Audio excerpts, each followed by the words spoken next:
The celebration of Jesus Christ, King of the universe, marks the end of what is still a difficult ecclesial and civic church year. It offers us a timely occasion to look back with sadness, but to look forward with hope as a new liturgical year dawns upon us.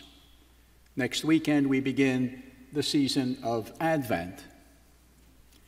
Pope Pius XI is the one who established today's feast back in 1925.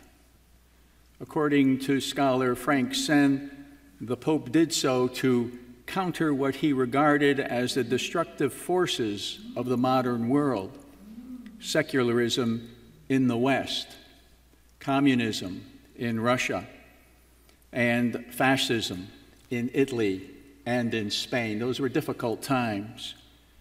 The Pope's encyclical was written to oppose dictatorships and to say there is a divine authority when it comes to matters of civic governance. The Pope described Christ's sovereignty as one that is spiritual and concerned with spiritual things.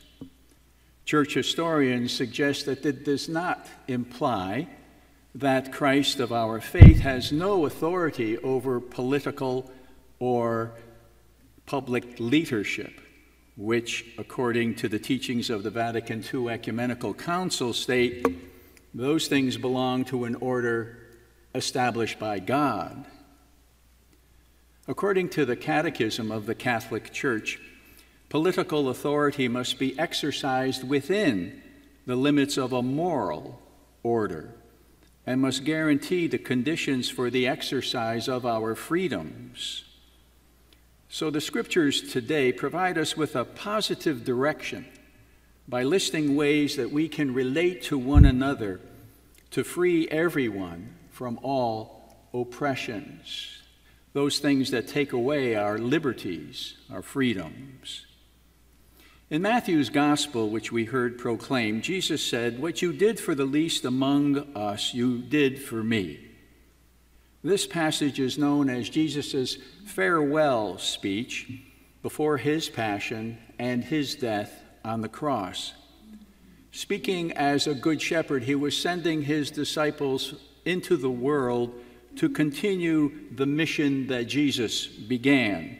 And he reminded them to feed hungry people, to clothe those in shelter, to visit those who are in prison, and to heal those who are very sick among us. And these times, of course, point out how important that ministry is. It's the same sort of message that we heard Ezekiel, the prophet, say in the first reading this morning. Jesus' speech is often considered to be an answer to the question, how do I get into heaven?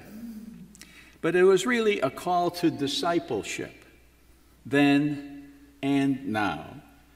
In 1937, the Lutheran pastor and educator Dietrich Bonhoeffer wrote The Cost of Discipleship, a classic work on what it means to be a Christian in the modern world.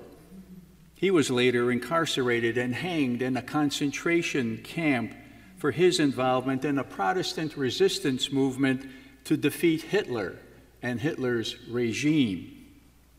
Bonhoeffer wrote this: "Every moment and every situation challenges us to action and to obedience.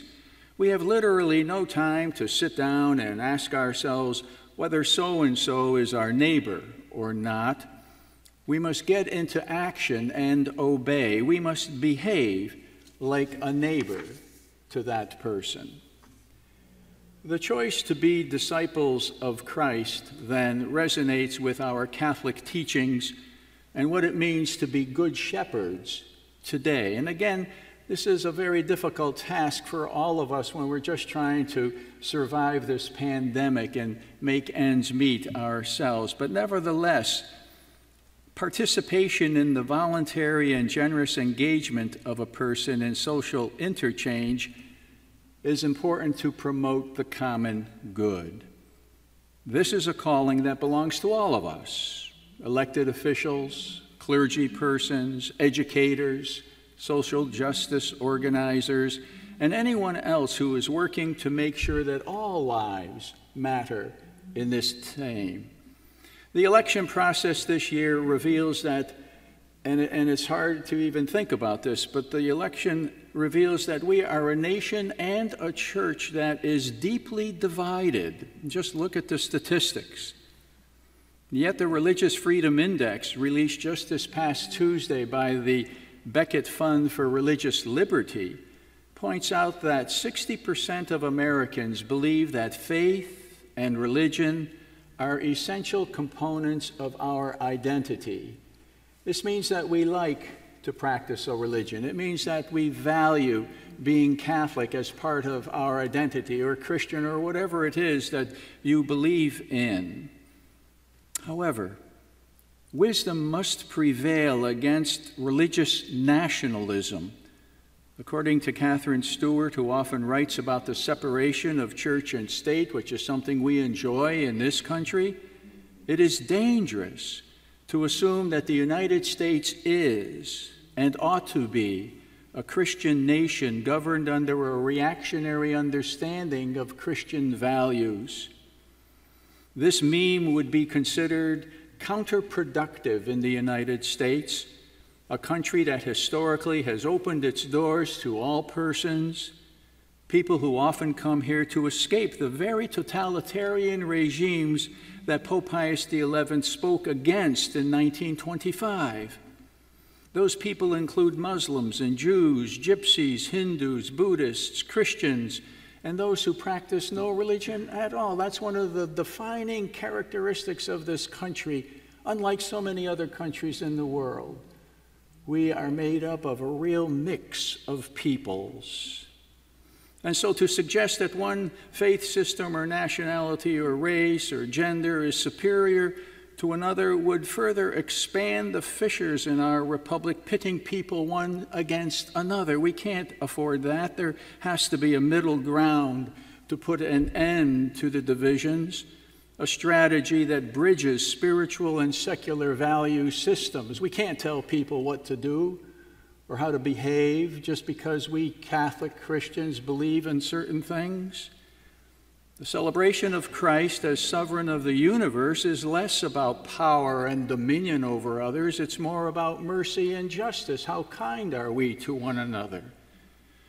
We recall that the word shepherd in the Hebrew Bible was a symbol for the word kings in the ancient Near East.